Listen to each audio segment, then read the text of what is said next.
Welcome back. We're going to draw Donald Trump today, former President of the United States, in a profile view. We are going to begin with his cranium. The way we always draw craniums, a half circle, another half circle, and a space in between. I'm going to sketch on the photo, so you have some idea what we're drawing. Half circle,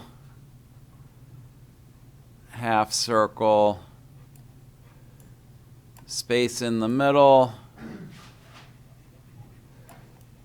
and his ear hole is going to be near the bottom of that space. His brow ridge is going to be at the 3 o'clock position on that rightward curve. So we're going to drop the brow ridge in right here and the ear hole right here. Those are the two main landmarks on the cranium itself. His nose is going to come down about as far as the bottom of his cranium. And if we go from the brow ridge to the nose, that distance should be about equal to the distance from the nose to the bottom of the chin, which it is. So we can mark this distance, make sure this distance is about the same, and that's the length of his face. I'm going to drop a straight line here to show you what we call the line of the face. And if you're drawing from a photograph, it's useful to just draw that on there. And if you're drawing from life, you can imagine it. And what we're looking for is the way these various features move back and forth around the line of the face. So we're going to look for an angle of about 65 degrees for the nose. The actual line of the face is back here.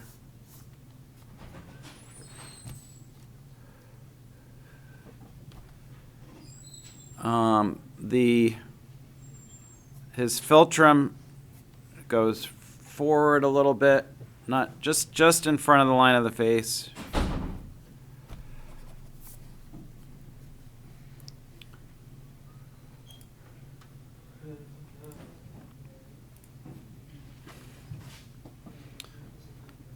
So I find it useful to always imagine the radius of the tip of the nose. On Trump, it's probably a little smaller than a marble. And we're going to just draw the whole circle to make sure we get the radius about right. And notice that the bottom of his nose is very straight, and it goes back really quite far, so that most of his nostril is out in front of his philtrum. You see that? Usually the philtrum is a little bit further forward than that. And his nostril starts out, pretty close to the nose, and then to the bottom of the nose, and then as it gets back towards the ala, it dips down and then curves around. And notice it curves pretty high. We're always going to use that fractional thinking. Notice that this distance and this distance are about the same. So it's got to curve up, to be about halfway between these 2 points.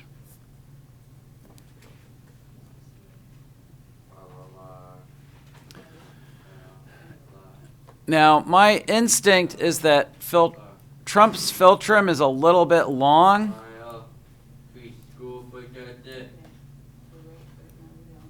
So you see how this is a little more than 1/3 of this overall distance here? So we already know where the bottom of the chin is. We're gonna go a little more than 1/3 of the way down, and that'll be the line between his lips.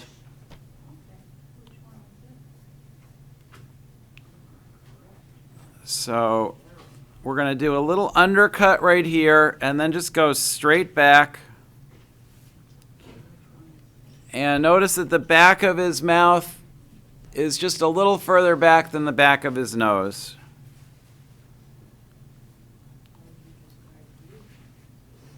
Except I made him look a little too happy. I didn't mean to angle that up. Notice that that little tiny change can completely alter the expression.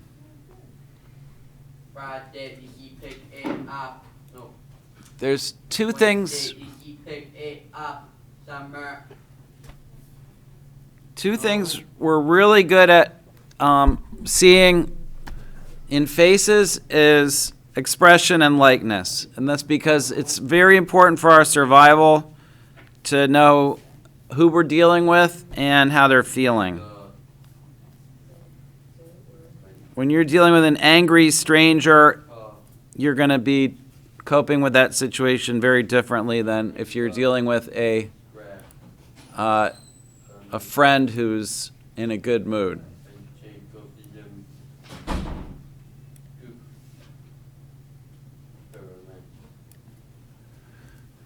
So this angle here is pretty shallow. That's the facial angle. Another way to think about, we're trying to locate the projection of the chin. And notice it projects almost as far as his bottom lip. And his bottom lip projects out almost as far as his upper lip. But another way to think about it is what this angle is, and that angle is about 15 or 20 degrees. On the chin itself, we can again think about the radius of the circle. Sometimes I can draw one on there. You see how that circle, for example, is much larger than that circle was. So you can sort of mentally compare your circles, try to get the right size relationship, and that'll help you establish the curvature of his chin.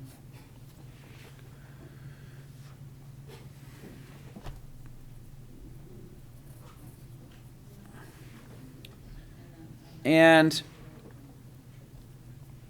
the angle of his throat is about,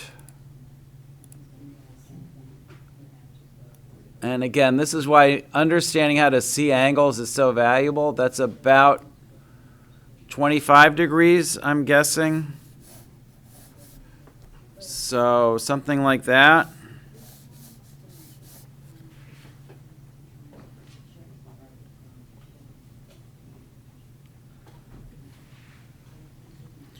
And to establish how far back the throat comes, I can compare it to my landmark of the ear hole, which I already established, right? The ear hole's here under the tragus. And if I drop straight down, you can see we end up just behind the sort of origin of his throat. And the throat, you'll notice that it curves a little up right at the end. So that's how we're going to establish that line.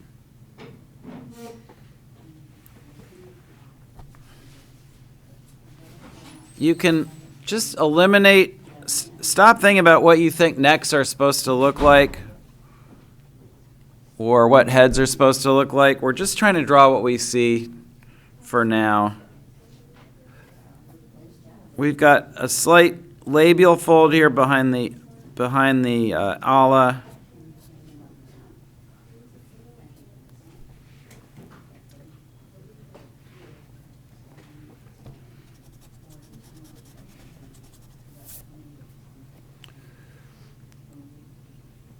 And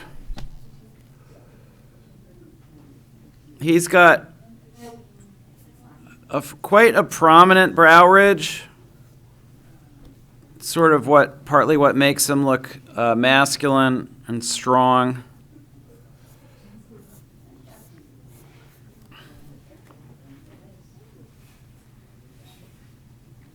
Should I start this drawing? Mm-hmm.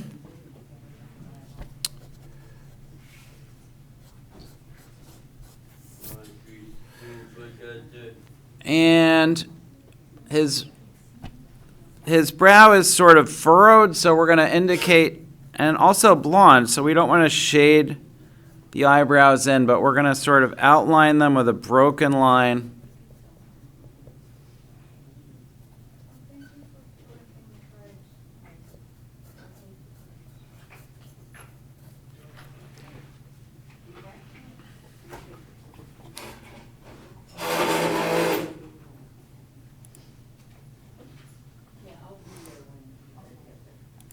And we're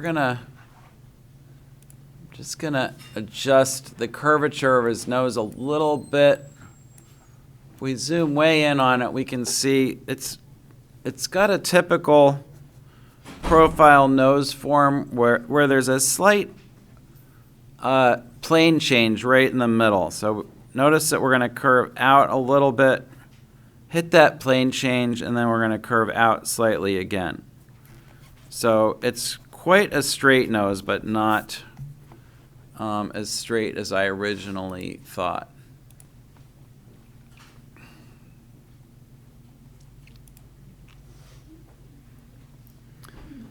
Now, the most challenging thing to get right is placing the eye correctly. And I want you all to remember, in class, we did that thing where we put a pencil right here under your brow ridge, and in no one that I've ever tested does that pencil interfere with vision. In other words, the pencil, we can see right under the pencil. I can demonstrate on camera what I'm talking about if you don't remember, which is if you rest the pencil right here, your eye level is going to be right under that pencil. So in Trump, his brow ridge is so heavy that we do see that his eye level is very, very close to that indentation, but it's still a little bit below it. So we're going to mark that indentation, and the eye level has to be slightly below that. And in terms of front to back, we're always working from what we don't know to what we know. I mean, from what we know to what we don't know. And we know where the back of the ala is because we measured that. And the front of his eye is going to be just a little bit behind there. So that puts his eye right about here. Don't make his eye too big. It's a very small sideways V. And we can't really see any detail in there because he's squinting a little. So just draw what you see me doing. And then we've got a pretty prominent plane change for this kind of sac under the eye, which we can indicate with a few broken lines. And I always like to measure, as I've mentioned before, measure this distance from here to here, from this plane change to this plane change. Very useful just to double check that. In this, on Trump, it's really quite short. Can you see that? In other words, this distance is shorter than, say, this distance. So make sure that's true in your drawing. Most beginners make the nose way too long. If you check that geometry, you should be able to avoid making that mistake. There's a little pouch right here. This fullness sort of above the upper lid, some artists call that the sausage. I don't know exactly why, but it's a thing that I've heard.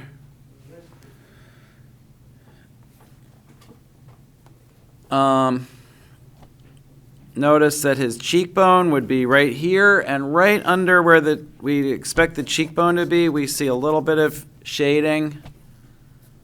Some people put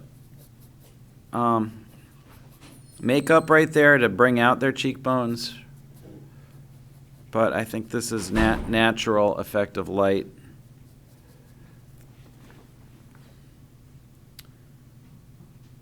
And resist the temptation to assess or edit your drawing yet. We're going to get a little further. We want to definitely at least block in the hair before we do that. So I'm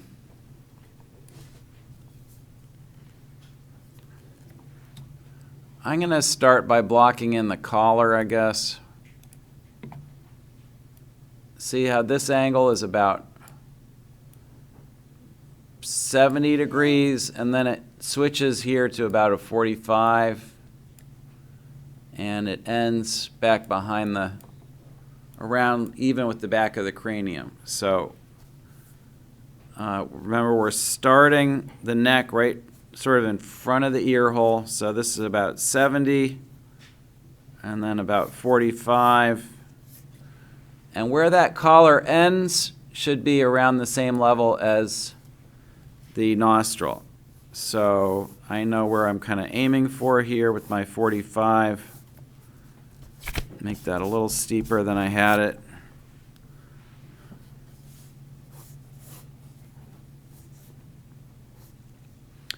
And this is a little steeper still.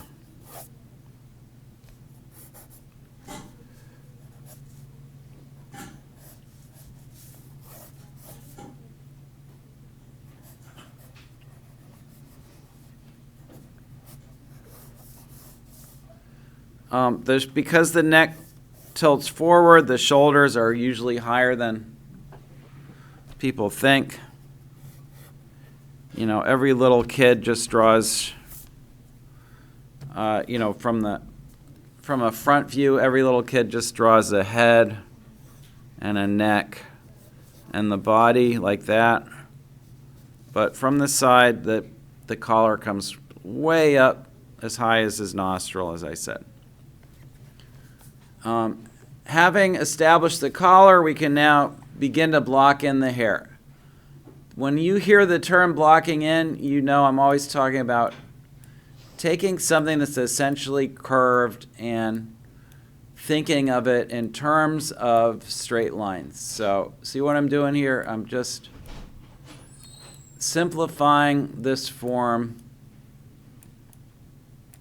as much as I can into, so instead of trying to copy curves, I'm just going to be copying straight lines and angles, which is much easier. So we've got one here, we've got one here. And why is there so much space here? Because his hair is pretty full. He probably blow dries it, gels it. He's got some product in there, so his hair is standing out quite a distance from his scalp. Comes out past the tip of his nose. And you always want to do this block in and just check the shape, make sure that the shape fits together properly on the head before you deal with any kind of hair details or curves. See how easy that was? And you see how it instantly looks a little more like Trump once we have that shape of the hair put in.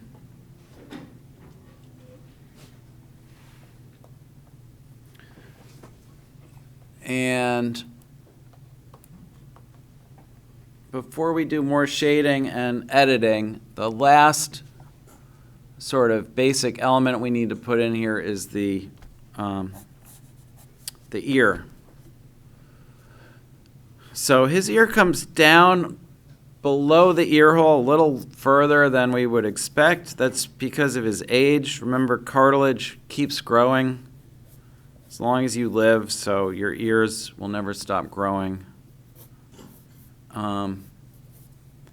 His ear tilts back towards the back of his head near the top, but his ear is considerably wider than the distance between his eye and his nose. Remember, on a young person, you usually look for the ear to be about the same size to basically fit into here between the top of the eye and the bottom of the nose, and his ear is definitely a little bigger than that. We're going to zoom in and draw the ear details. I'll give you a minute to get caught up because I want to do this together. At least draw the shape of the ear so you can do this with me. So we've got the tragus partially overlapping the ear hole. Then we do a little U-turn. Here's the antitragus.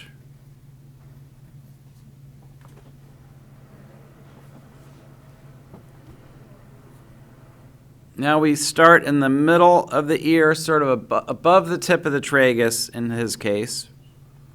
And we go up and around.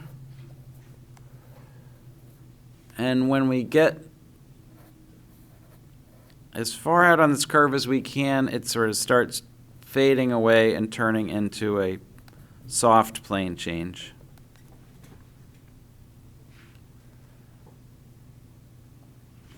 And most people have no trouble with the drawing this far, with the ear drawing. Pay attention right now. This is the hard part. We're going to go from the top of the antitragus, and we're going to hook up and around, and we're going to go behind the helix. And pop in a few shadows, and that's all there is to the ear.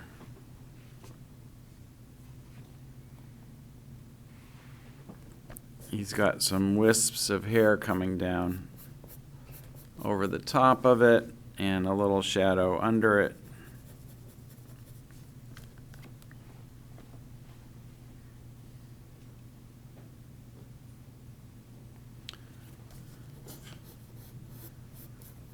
And I'm going to transform some of these straight lines into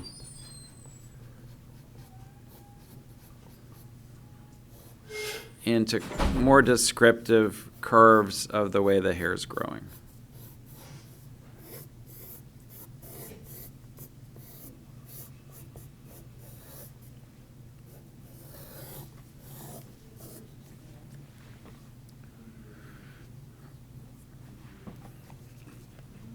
So now's the point in the drawing where I'm going to do a little bit of editing. And in your drawing, you'll probably see different errors, assuming you didn't draw yours exactly the way I've drawn mine. But I'm going to say that you see how in the photograph it feels like his forehead just projects forward a little more than I drew it. Can everybody see that? And you've been drawing along with me, so you probably have the same problem, but his is a very strong brow ridge and forehead, so I'm going to use my intuition to guide me and just bring that out about 1/4 of an inch.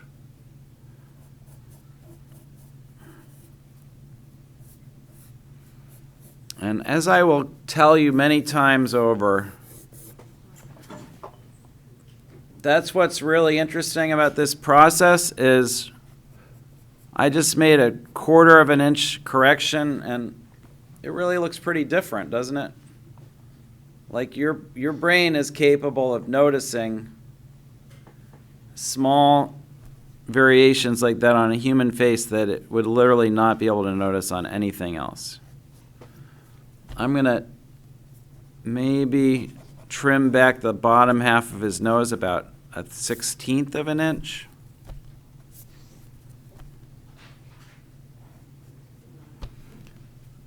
I'm going to push his philtrum out about 1/32 of an inch.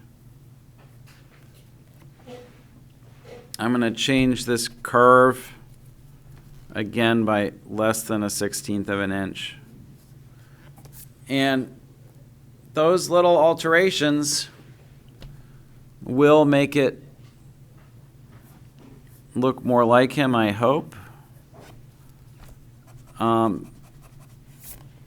But it's just fun to notice how small they are, like how seemingly insignificant they are, but likenesses are made up of a series of these really, really small factors.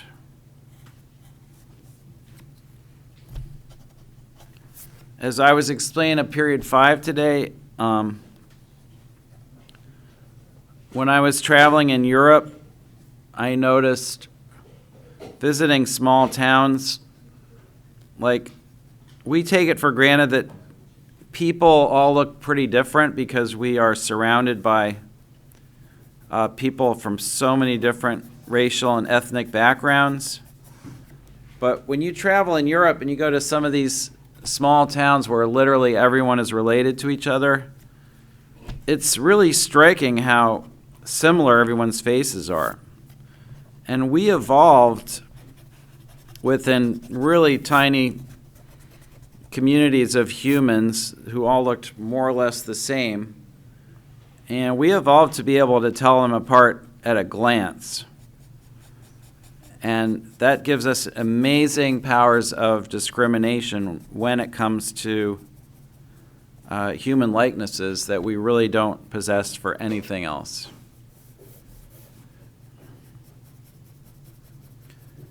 If you are feeling good about your drawing and you want to try to do some of this shading, go ahead. But if you feel like you need to make some more corrections to get a likeness, by all means, do that instead. And I'm going to come around and take a look at your work in just a second.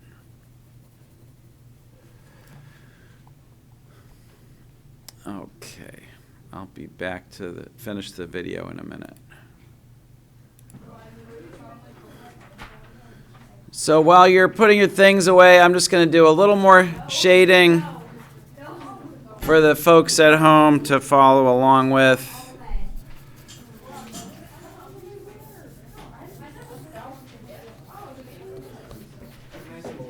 And everyone have a good Thanksgiving holiday this year.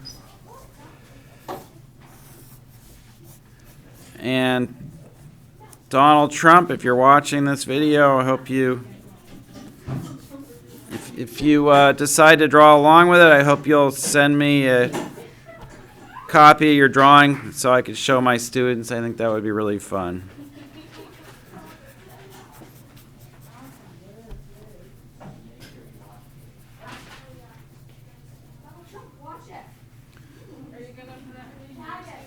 Yep.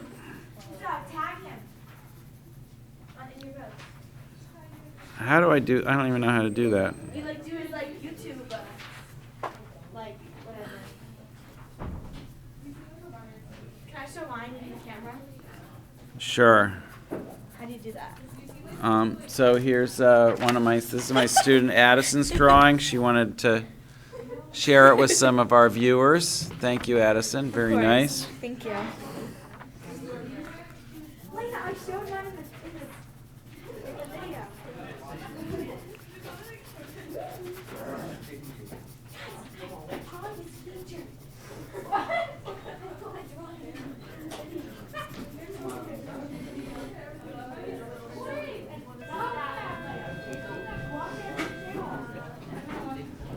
And thanks as always for watching.